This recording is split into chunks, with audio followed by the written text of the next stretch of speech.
5:49 this morning. It's Fire Prevention Week, and we're working for you to make sure your home is safe. When was the last time you tested your smoke alarms or reviewed your fire escape plan? What about the sprinklers in your home? Do you even have sprinklers? A lot of questions here, and we have some answers because they can mean the difference between life and death. News 4's Angie Goff has been sharing some important tips all morning. She joins us now with a guest who knows the tragedy of fires firsthand. Angie?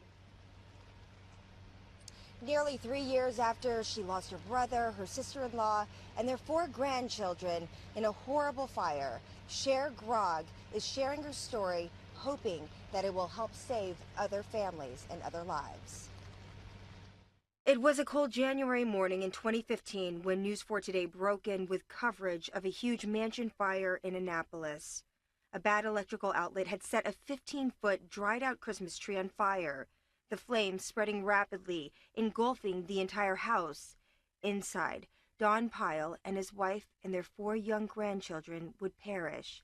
Authorities believe the grandfather died trying to put out the fire while his wife tried to rescue the children.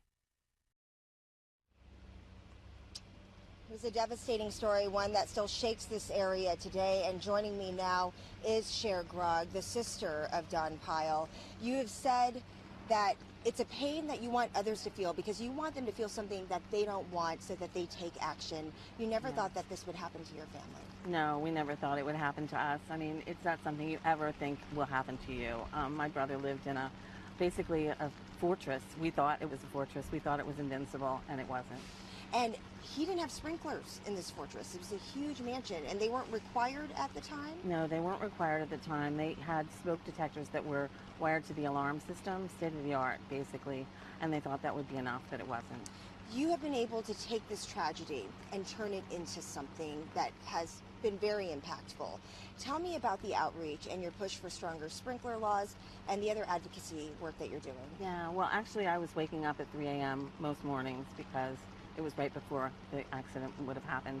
And I was searching to find out why it happened, why fire was so fast. We didn't understand the deadly aspects of fire.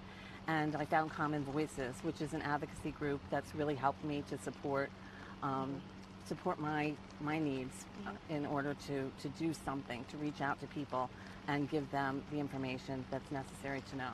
And I know it's not just information on fire sprinklers, you also do Christmas tree safety, and it's Fire Prevention Week for you all year round. Yeah. Cher, thank you so much for sharing some of your story and some of your insight. I know that you're going to stand by and stay with us a little later to share more tips with us. Thank you. Thank you. And